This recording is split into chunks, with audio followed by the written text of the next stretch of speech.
bye week behind them, the Saints look to come out strong against divisional rival in the Carolina Panthers. We're just moments away now from an NFC South showdown between the Saints and Panthers.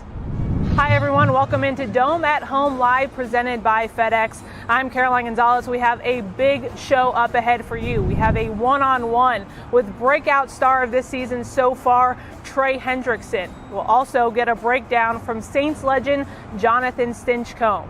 But first, I want to go inside the Mercedes-Benz Superdome to our very own John DeShazier, who's nice and warm in the Entergy Suite for our countdown to kickoff presented by Waiter. JD, can you catch us up and get us up to speed on what's been going on with the Saints over the last 72 hours? Well, first of all, you've been in the Dome before, so you know it's never warm in here. But the Saints will be without the top wide receivers. Michael Thomas is out of this game with injury. Emmanuel Sanders is out of this game. He tested positive for COVID-19, so they will not have either one of their leading two receivers. Now, that puts a little bit more pressure on running back Alvin Kamara, who actually leads the team in receptions, and tight end Jared Cook, as well as Traquan Smith, Deontay Harris, Marquez Callaway. Someone will have to step up and fill the void because Emmanuel Sanders had been extremely effective the last two games, 18 catches, 215 yards. Saints also will be without Nick Easton. Now, that goes under the radar a bit, but Nick Easton has been the most versatile offensive lineman for this team so far this season, starting at right guard and at left guard.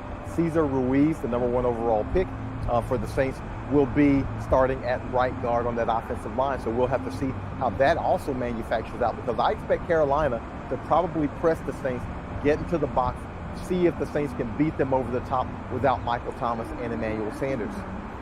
What about some of those roster moves, JD? I know Austin Carr was activated, and then Will Clapp, as you mentioned. Do you think he can step in if needed for Nick Easton on that offensive line? Well, the good thing about the good thing about Will Clapp is he's played in this system before. He'll come in and be the heavy tight end in those sets when he's needed.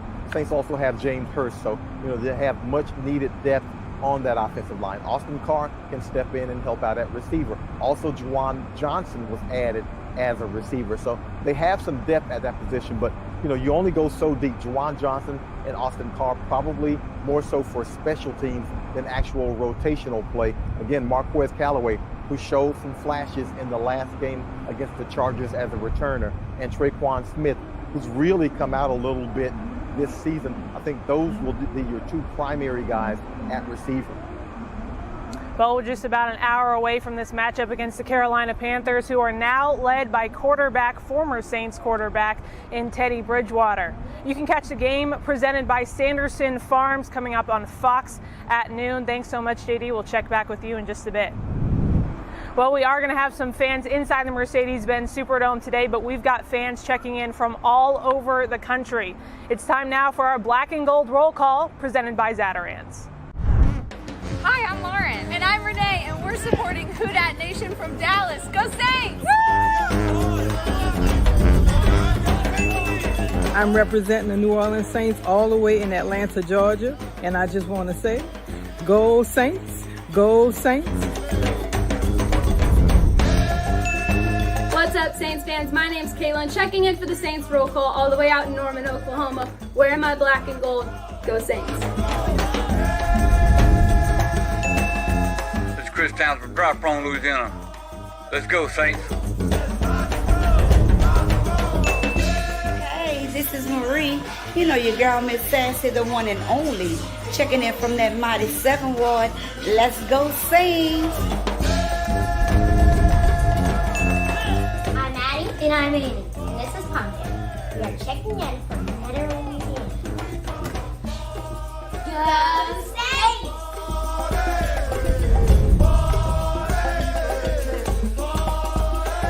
Always good to see Saints fans checking in with their black and gold. All right, before we get into today's matchup, let's take a look at the Week 5 win over the Los Angeles Chargers. It's time now for our WWL black and gold recap.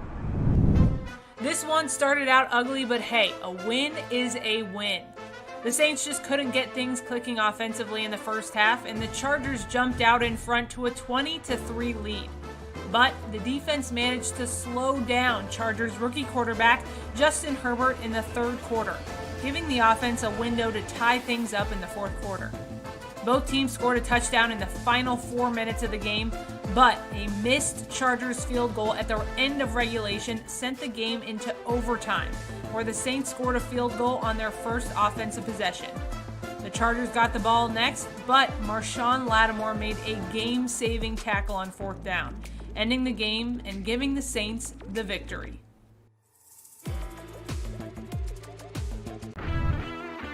That was week 5. Now, let's take a look at this week's opponent. The Panthers, led by former Saints quarterback Teddy Bridgewater, are coming off of a loss against the Bears. The Bears defense showed no mercy on Bridgewater, who had 3 interceptions. The team didn't even see the end zone until the 4th quarter. Last week's loss put them at 3-3 and in 3rd place in a tight NFC South race. Here's what the Saints are saying about facing their division rival in the Bo's Sound Bites of the Week.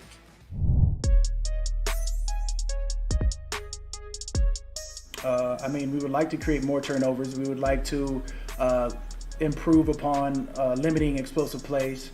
You turn on the tape, it'll tell you. We'd like to eliminate all penalties. Just obvious answers only at this point. I think that we've got to continue trending upwards. We have to continue playing as a team, and hopefully that'll put us in a better position to win. Shoot, double team, triple teams. Sometimes shift the whole line over to them. Wide receiver chips. It's just one of those things where he's a beast. So you got to try to stop him any way that you can. And I think that's just been something that we all as D-line have to work through. And it's not necessarily that he's not getting there. It's just they're making it just a little bit harder. And you can see he's killing it. He's starting to get his thing and stack him up. So it's just it. He's been a big part of this offense for the past 4 years. Obviously dealing with what he's dealing with right now, dealing with the ankle and whatever. Once he gets back and he's healthy, I think he'll be back to doing the same thing he's been doing, and I think he'll be back a pivotal part of our offense. Like you said, we've been playing without him. That's what comes with this league. Guys go down.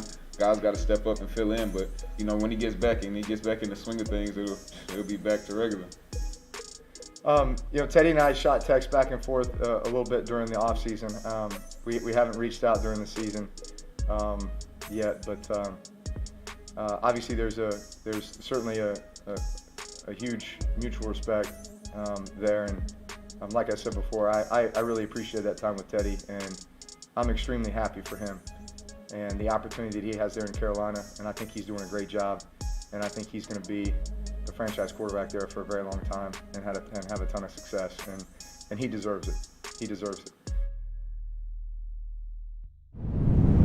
Let's bring back in our very own John DeShazier, who's inside the Mercedes-Benz Superdome, who's been checking out some tweets to see what the talk is about today's game. It's time now for Look Who's Tweeting, presented by Cox. JD, our first one is from our friend Mike Neighbors.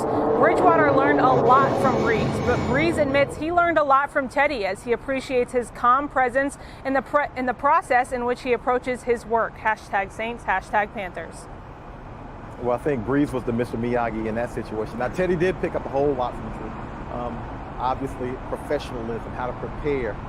But Drew might have learned something from Teddy in terms of his upbeat attitude. Teddy was a guy who, I don't know if he's ever had a bad day since that injury. He really is Mr. Sunshine. So I think that might have rubbed off on the entire team. Yeah, you got to love Teddy Bridgewater's attitude. That was certainly infectious here at the Saints. This next one comes from Rod Walker. Saints assistant Curtis Johnson talked yesterday about Austin Carr and Juwan Johnson yesterday. Quote, Austin has been around and he knows everything, end quote. Next quote, I'm eager to see Juwan Johnson sometime in the near future. And then he didn't know that at that time, the near future meant Sunday. You got to pay attention. That's TJ giving the notes right there. He gave the clue, gave the hint, and said, look, this is a guy that nobody's even talking about right now, but I'm anxious to see him. So that was the clue, and we will see some of Juwan Johnson in some form or fashion in this game. And this final one, JD, comes from Nicholas Boutte. I think that's how you say his name. It's just Go Saints with the EAUX. Gotta love it, JD. Yeah, you know, we always got to put that Cajun flavor on it, right? So go Saints. I think we're all in that frame of mind right now because the Saints need to win this game to stay lockstep with Tampa Bay in the loss column. That's the main thing right now. No more tweeting. Let's get down to business. Now it's time for the breakdown presented by NOLA Lending. And we are joined now by Saints legend and Hall of Famer, John Stinchcomb. Now, Stinch, let's get right to it. You've seen these Saints, obviously, this season. What have you seen from this 3-2 team? Well, it's been up and down. I think that's reflected in the record. There's games where they just jump off the page and impress you, and then there's times where you think, man, they've got a lot of work to do. I started that defense, and we were expecting some great things, Pro Bowlers at each level, and it just hasn't panned out the way that you've expected through 5 weeks, and then you flip it to the other side, and obviously Mike Thomas has not been available for the majority of this season, and this entire offense is run right through Alvin Kamara, and you're just looking for more pieces and more from a team that has Super Bowl aspirations. Cinch, is that almost a positive? I hate to say, it's great, but you're 3-2. You haven't played anywhere near the level you're capable of offensively or defensively, and yet this team is right at the top of the division in the loss column. Isn't that great? I mean, there are so many teams that would be chomping at the bit to have a roster full of talent and saying, we still have hope. We still have opportunity to make the run that we expected at the beginning of the season. There's things that we can clean up. We've got the horses to do it. Now, it's going to take some guys coming off of the training room just to get healthy, but I think the optimism should be there, and there's reason for it. I think there's a lot of talent on this team that just has underperformed up to this point, and there's plenty of reason to be excited about what the rest of this season could hold. Since you've seen some adverse conditions before from teams, but missing 2 starting wide receivers in Michael Thomas and Emmanuel Sanders. The previous game, a couple of games back against Detroit, 6 starters out of that game. Have you seen this kind of adversity in an NFL team? Now, I think you have across the league. I don't know if you've seen it from the Saints locker room, but I will say in 2020, everyone was expecting adversity. You were expecting this to not be a standard season. There was going to be some bumps in the road that were unexpected, and you had to be able to adjust. So this week is no different. It's a big game for the Saints, and that it's a division rival that has the same number of wins that you do, and you need to start building some momentum. We're no longer in the first quarter of the season. You're in the meat of this season, and you're trying to garner enough wins to be relevant and build that momentum towards the end of the season, get ready for postseason play. And speaking of division rivals, we know Carolina, the team that the Saints play twice a year, but this is a different Carolina team. Teddy Bridgewater now at quarterback. No Luke Kuechly. Thomas Davis has been gone for a while. They're missing some key elements to that team too. What are you expecting from the Carolina Panthers in this game?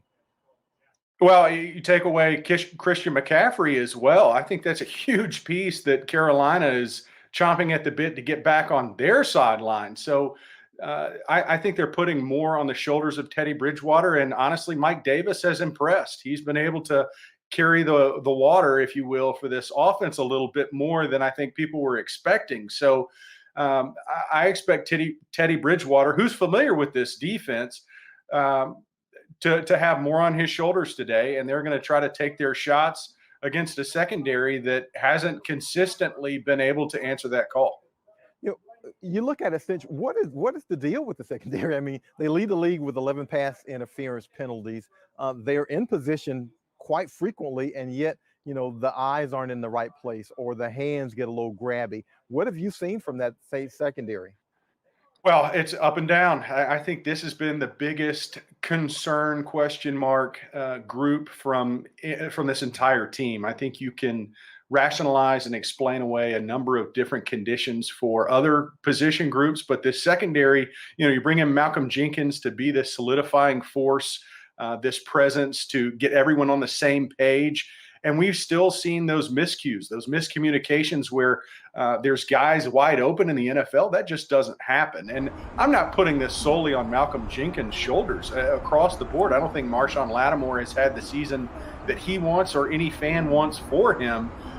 So it's just been an underperformance across the board. I think everyone in that position group takes some ownership of it. Now, that's the bad thing. A healthy group makes a big difference. I think Janoris Jenkins, once he's back and playing at 100%, brings something to the table that solidifies this secondary a little more. But quite honestly, they have to get on the same page. They have to play at a level that they haven't reached yet for this team to have realistic aspirations to play in the postseason and be relevant, because you look at the couple of losses, and that secondary can take a lot of ownership of what went wrong in those games. And offensive lines all over are really the unsung hero. You know, they show up, they do their job, and that's about it. They don't get a lot of recognition. But when guys like Andrus Peat go out, Teron Armstead, and guys like Nick Eason step up, he's going to be out this week, but Will Clapp has been activated. What have your thoughts been on this offensive line and how they've been able to constantly recover and patch that Band-Aid? Well, I think, one, you start with the starting five is one of the most talented in the NFL. You've got two of the best tackles. Excuse me, I misspoke. The two best combo, the best tackle combo in the NFL with Teron and Ramczyk. Those guys are elite players. But if there's one Achilles heel to this group, it's been health. And Andrus Peat and Teron Armstead, when they're out on the field and they make a special combo on the left side, they just haven't been able to put together a 16-game season yet. And I think Saints management understands that. So you have to be able to have 6, 7, 8 guys ready to play. And this doesn't come as a surprise for this group. So I think their ability to plug and play, they continue to address depth and quality depth, if nothing else.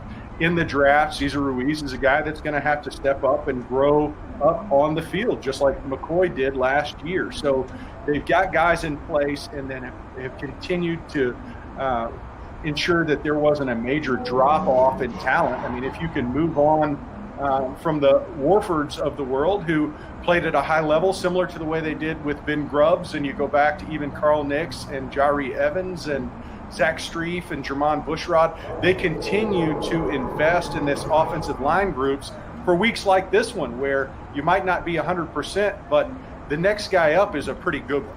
Since you've given us a lot of John Finch coming next week. Yeah, I was about to say, you got to mention him. That's a decade ago, JD. I mean, it's long forgotten. Stitch, you've given us a lot of insight and valuable information. If you could pick 3 keys for today's game for the Saints to get a win, what would they be? I think you start with the defense. I think you have to step up the play, and you can't allow this Carolina Panthers offense to continue to mount up crazy amounts of yards. So if I'm going to, one big key is no big plays. I think not allowing these huge miscommunications where guys are wide open or plays over the top. Make Carolina earn it. And, you know, they've got that capability. I think Teddy Bridgewater is obviously, having seen him for the past couple of years, and when he was at the helm with the Saints, he's got that capability. But make them earn it. Don't give them cheap plays and free stuff. That would be number one. On the flip side, it's going to be somebody's going to have to step up. There are plenty of holes and opportunities for this offense with no Emmanuel Sanders, no Michael Thomas. Who is this next player that's going to help Alvin Kamara share the load? I honestly expect the Saints to try to pound it and see if they can't rely on Kamara and Murray to share a Lions share of this load in today's game. But there's going to have to be somebody. Is it Callaway that comes to be the guy that they can count on today to make a couple of plays? So those are 2 keys. Obviously, turnovers is huge. If we can create them and prevent them, I mean, that's a key every week, and especially when you're looking at a division opponent like this. All right, I'll clip this footage and bring it into the Saints locker room and let them know, John.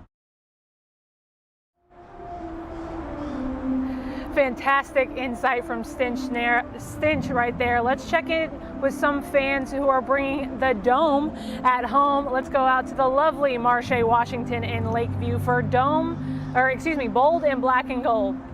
presented by Zatarans. It's Marche. I'm live in Lakeview with Frank and his family. Frank, how are you doing? I'm doing great, and yourself? I'm doing very well. It's game day. So tell me, what are we cooking today? Today we're gonna have some raised fish, speckled trout, and some Spanish mackerel. And you told me you caught all of this yourself, right? Yes, indeed. So we got ourselves a fisherman over here. Frank, tell me about the shoes and socks. The socks, they are a ritual. Okay. Every game day I wear them, and every time I wear them, we don't lose. That's what we want to hear. You got to keep those socks on. You can't take them off. Oh no, and they don't get washed. If you wash them, you're gonna wash the ritual away. Oh, please don't wash it away. We want to keep winning. Oh yeah. So I got to show you. I know you got your fish frying. Zataran sent you this amazing fan pack, and I love that you already have your fish fry. Your Zataran's fish fry. Oh yeah. There's no fish fry until you use the best with your Zataran. Period. Have to use Zatarans. Yep. So can we go over and meet your family? Sure. Let's do it. All right, everybody, how y'all doing? Hey, how you doing? Hey, Kenan, let me ask you a question. Yes, ma'am. So it's week 7. The Saints are just coming off a bye week. Who's winning today's game? The New Orleans Saints. 100%. How do you feel about Teddy Bridgewater and the Panthers coming to the Dome today? It's kind of I want to see him.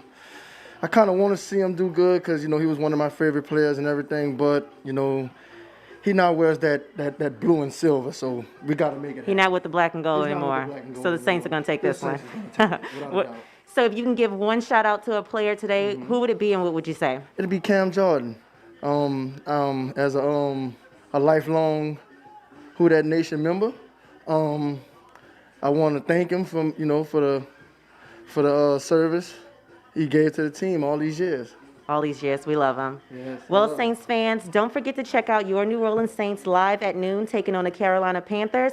We're going to wrap up here and get ready for game day. Y'all ready? Oh, yeah, we're ready. Go Saints! Go Saints! Go Saints! Go Saints! Go. It's time now to check out some of the fantasy leaders. Alvin Kamara has been leading the charge, but it's not too late for the Saints defense to start clicking and get up there on that scoreboard.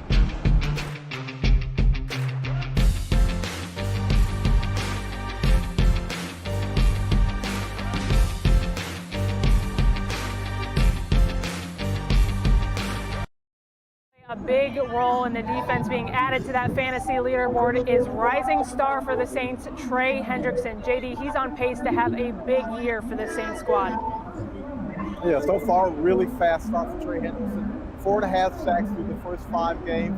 That already ties the single season high at 4.5 last year, but in 13 games. This week, we were able to catch up with the guy who's catching up with a lot of quarterbacks.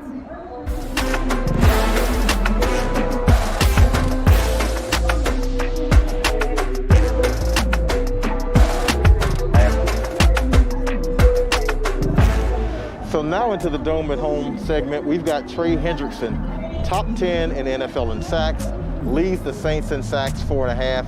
But let's forget all that because we don't get an opportunity to sit with Trey regularly. So tell us, who is Trey Hendrickson? How would you describe you? Well, first and foremost, I'm a God-fearing man. I'm blessed to be a part of the Saints organization. And, high effort, high motor, and I've got a little bit of spice too there where I consider myself just a team guy, and I'm really, really fortunate to be a part of this locker room. We've seen some of that spice now. We've seen some of that feistiness. But now this season, are you doing anything different? I mean, you've had 4.5 sacks before, but that was over 13 games last season. Here in the first 5, that's a high output. Are you doing anything different from years past? Not really. It's the only thing that happened differently was I got married this summer to the love of my life, Elisa. She was fantastic, and through that, we've actually grown closer to, like I said, closer to Jesus. So I mean, there's a lot of things that are just moving in the right direction. On top of everybody wants to work hard. Everybody wants to get faster. Everybody wants to get stronger. So, I just think everything's working on and off the field, and I think that's something unique about this season. On the field, you guys seem to have a really good rotation on the defensive line. Yourself, Cam Jordan, now Marcus Davenport is back, so that gives you defensive ends. You guys seem to be covered at defensive tackle with Sheldon and David Onyemata and Malcolm Brown. How do you feel like that combination is working for the game? Well, I mean, it's just another tool in the toolbox. I feel like, we just keep getting after it and competing on and off the field. Like I said, there's just a lot of guys that we care about each other, and, working next to somebody you care about that you don't want to let that person down kind of brings the level of, competitiveness and meaning to what we're doing. It's not just striking a block, it's striking a block for the defense, so it makes it special. You knew you were capable of this. A lot of people probably didn't. Does that spur you, or do you just say, hey, I know what I can do, I'm satisfied with what I do, or do you listen to any outside and say, okay, I do want to prove some people wrong? I've been self-motivated since day one. I've had a couple setbacks with injuries, and that teaches you a lot about yourself, that you can't take this game for granted. It's you got to keep pushing every day and embrace every moment and keep moving forward. You guys are playing a tough opponent, Carolina Panthers, a quarterback that you know a little bit about, Teddy Bridgewater. Now, I know you like Teddy, everybody does. How satisfying would it be to finally be able to sack him because you couldn't hit him in practice? Well, it's just he comes with the position. Being quarterback, you got to get sacked, and whoever gets to him on Sunday is gonna, he's gonna feel that. All right. So what are you looking for out of this Carolina offense in this game? Well, for us, we do the same things. We're gonna strike blocks and get after the quarterback, and that's what Ryan Nielsen has been coaching us to do. All right. That's Trey Hendrickson, still getting after it. 4.5 sacks, leads the Saints. And he leads the Saints defensive line into today's game against Carolina. Let's go inside the Mercedes-Benz Superdome for our player warm-ups presented by FedEx. JD, for fans who didn't tune in to the top of the show, can you catch us a little bit on the movements happening on the Saints roster going into today's game? Well, basically the Saints have a couple of guys coming back. Obviously, we see Marshawn Lattimore in the field getting warmed up. We also saw earlier Deontay Harris, he's back as a returner, and Justin Hardy. You see those guys kind of warmed up, getting used to each other. This team, Marshawn Lattimore, Jack Rabbit Jenkins, have missed a few games with injuries.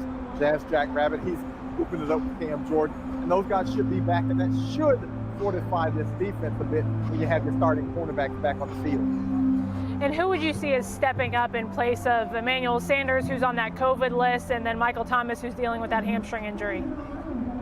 Well, it's basically going to have to be, I believe, Traquan Smith. He falls into the #1 slot as a receiver, if you want to call it that. He has to step up. Marquez Callaway will have some increased opportunities. Austin Carr should be on the field a bit. Now, maybe the Saints ride the running game hard. You have Latavius Murray, and you have, obviously, Alvin Kamara. You can do that. The Saints, a couple of games ago against Detroit, ran it 42 times for 164 yards. They are capable of running the ball, and Carolina is a bit soft against the run. They allow 122 yards, 4.9 yards per carry. So you should be able to get some traction in the running game. The Saints might lean into that running game to establish some dominance there and to create the time of possession advantage.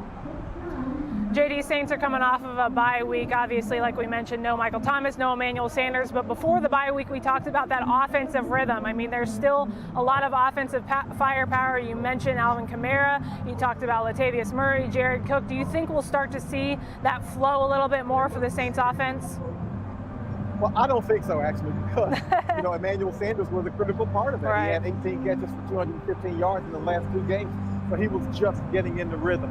Michael Thomas can fall back into rhythm, but he hadn't been there. Jared Cook, you hope, is going to be able to step up in a game like this, but I don't know if they're going to have the flow that they like to have, because I don't necessarily know that they'll have the passing game that they like to have. Drew Brees generally has been a guy who throws it to whoever the open guy is, but he's not accustomed to Traquan Smith being his #1 guy. He's not accustomed to Marquez Callaway being his #2 guy. Not accustomed maybe to having Austin Carr play the increased role that he might have to play. So we'll have to see how it shakes out. Again, they might just go to that running game, see if they can bludgeon them a little bit on the ground and win it that way. So it'll be all on the guys who are dancing on your screen in the Saints defense. Cam Jordan, Trey Hendrickson, all those guys are certainly going to have to step up for the Saints today to kind of hold them accountable. All right, well, here on Dome at Home Live, we love putting our fans front and center. Today we want to introduce you to one fan who has an incredible story that includes an unforgettable moment with a Saints legend. It's My Team, My Town, presented by Tabasco.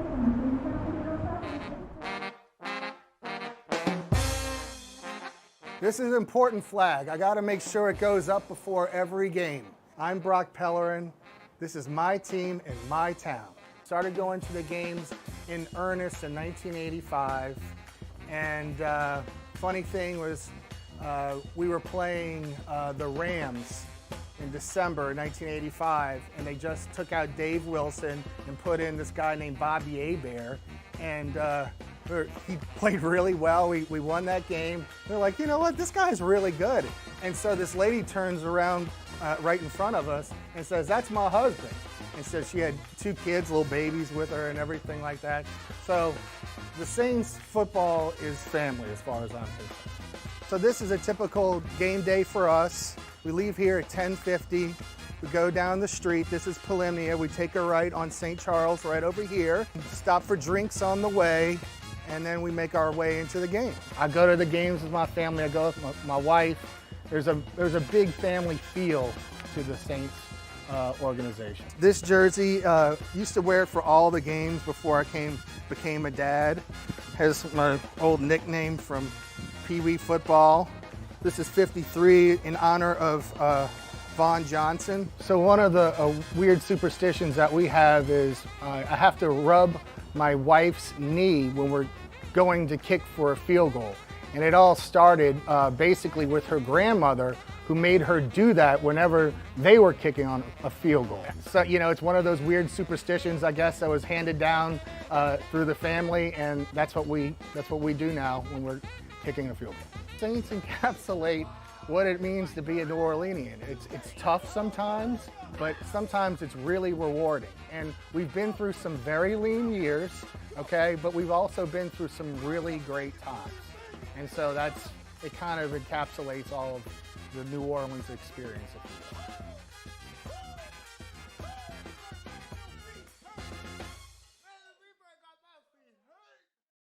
To be a true fanatic, you've got to dress the part. Go to the Saints mobile app or saintsmobileshop.com to check out this week's item of the game. Well, we finally have a small group of fans inside the Mercedes-Benz Superdome, 3,000 of them getting fired up for today's game, but we also are getting fired up on social media. Let's bring back in JD for our trash talk presented by Waste Pro. JD, this first one's cold. It's from Dat Boy Caillou. Don't really want to do this one. Good morning to everyone except Teddy Bridgewater. I was going to treat Teddy like that. Teddy's doing good for this team. You can be nice to him and want to kick his tail. There's nothing wrong with that. Come on, man.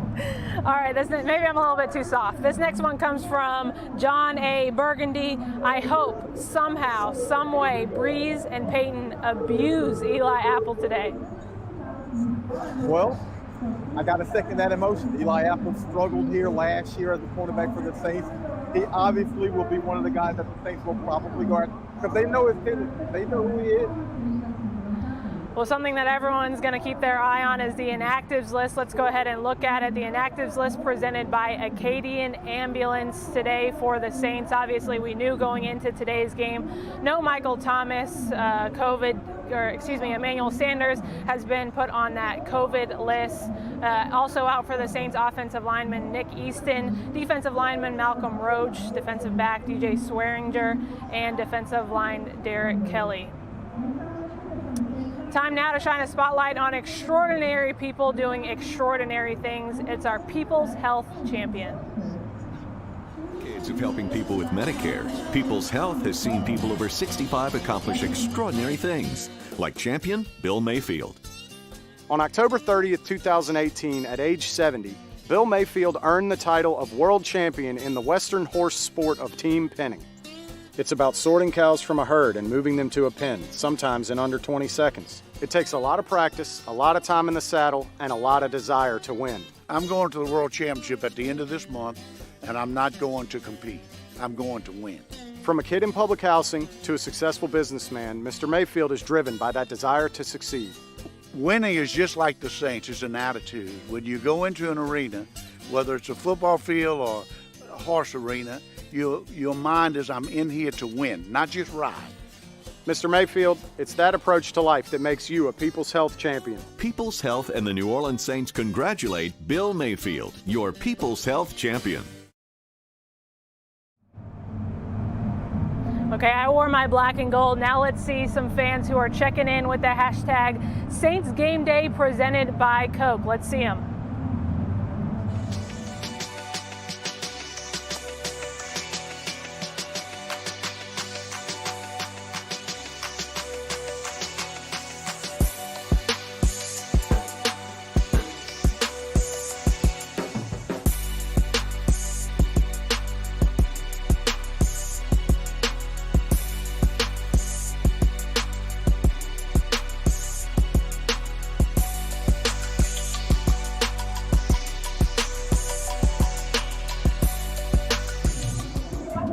If you've already got your game face on like I do, you can get in on the action online right here from your phone. Open up the Saints app and play Extra Downs presented by America's Card Room.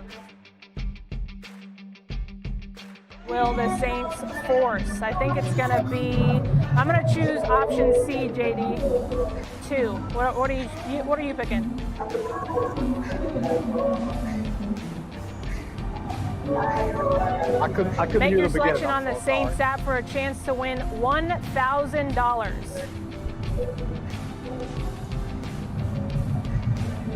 And there's even more ways to get paid. With Harrah's Spin to Win.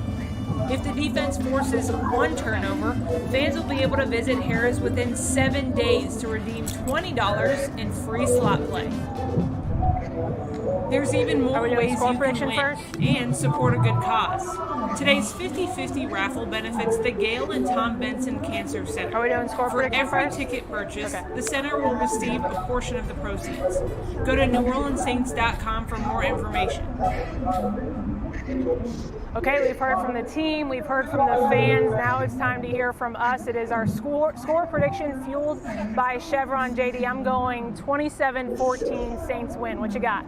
Well, you call them double digits. I'm going 31-23 Saints. I think they can scratch up 4 touchdowns against this defense. Okay, now we got to check in with one of our Saints favorites. It is longtime Saints legend Steve Gleason. Hi there, Saints fans. Steve Gleason here. I know you will all be watching today because we have a huge conference game.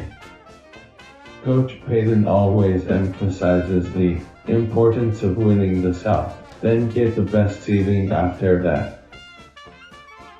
As a player, the NFC South teams are my favorite teams to play, and of course, these teams are my favorite teams to defeat. These conference games are always totally intense and chaotic, and I know today will be the same. Oh, yeah, I love Teddy Bridgewater, but today, he's the enemy. Never pun.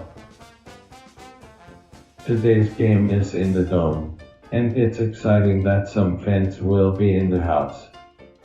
I'm working to keep myself and my family pretty safe, so I will be watching and yelling on the inside from my little bubble here.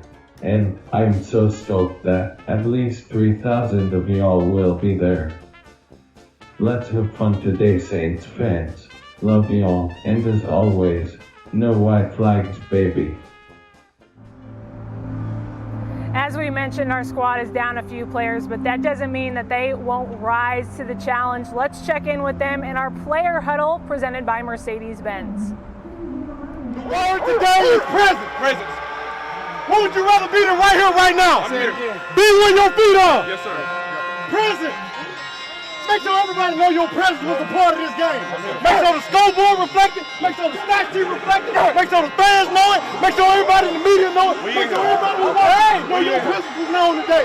And most of all, make sure your opponent know your presence. Yes, sir. Make sure he feel every part of your presence. Yes, sir. When he hit you, when he go home, you still in his mind.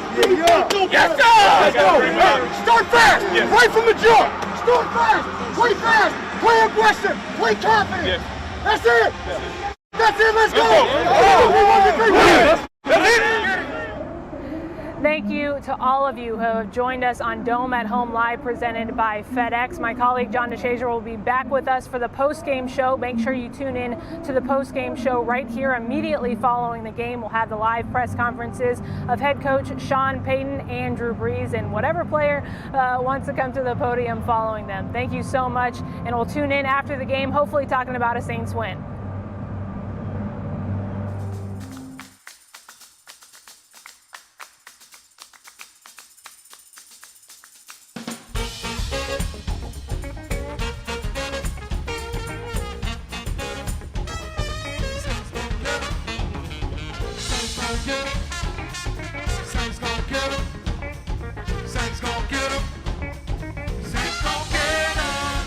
Saints go get 'em. Shot wide roll. Saints go get 'em. For the black and gold. Saints go get 'em.